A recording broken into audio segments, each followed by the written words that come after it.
Yes, Pascal, thank you very much. And of course, also to the chair of the EMPL committee. And indeed, yes, this is about the climate, but it's also about people. And I think that should really be our starting attitude when we embark on this journey, on this dossier, which might risk not to be an easy one. Let's put it that way.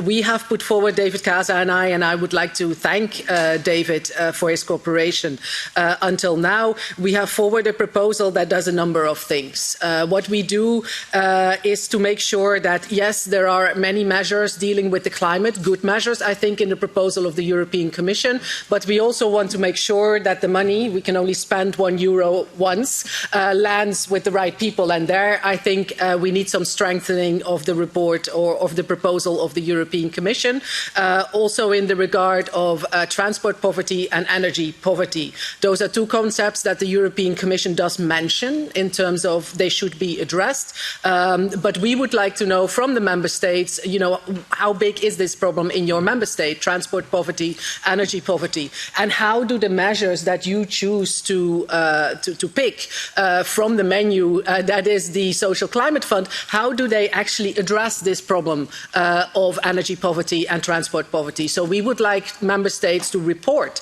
how the measures that they choose also address this problem. For that, ideally, you would need a European definition.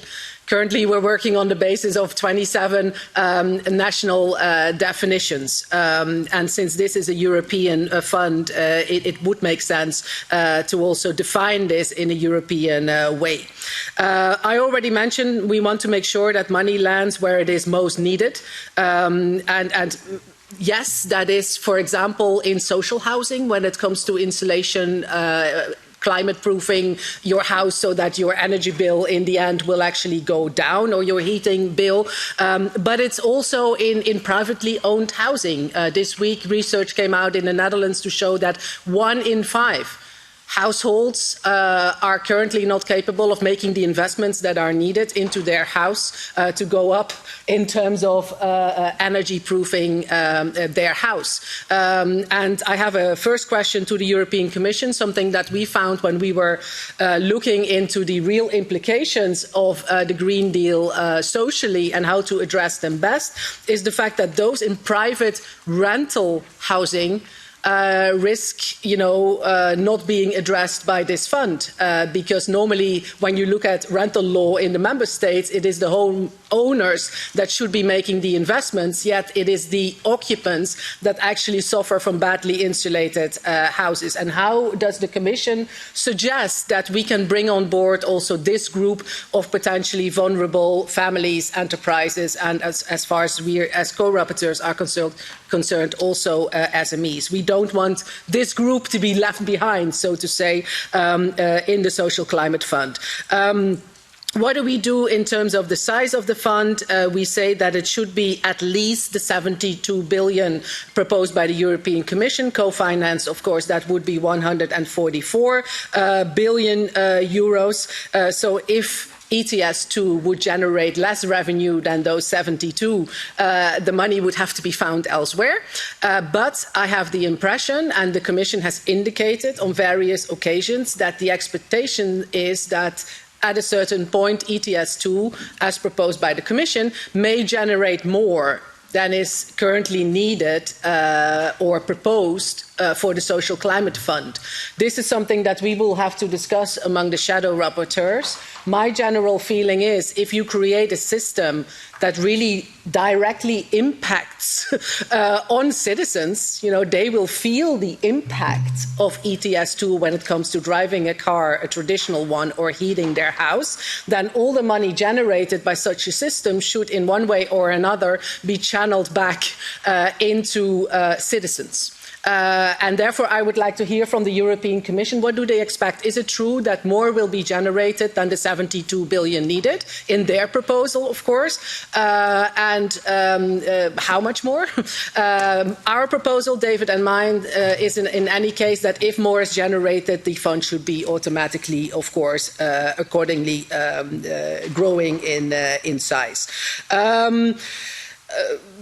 Then also not wanting to make this too institutional, that is the main wish of the co-rapporteurs. Whether that is done within the budget and thus respecting the wish of the budget committee to have new own resources, or in another way, to us was secondary compared to the more political discussion that the money, the revenue coming from citizens should be channeled back, all of it, to these citizens. And we will be in touch, of course, with our colleagues from the Budget Committee to see how we can find a solution that pretty much respects all the different wishes that are on the table and also respects the position of the European Parliament. A final remark maybe of the types of measures. You know that there are two types of measures foreseen in the fund, direct income support as well as more structural investments. In the first talks that we had with the shadow rapporteurs, from an environmental perspective, for sure, it was clear that there was a preference for the more structural solutions. That's logical. If I help you pay your bill, I help you once. If I help you insulate your house, your bill will become lower, for the years and the decades ahead.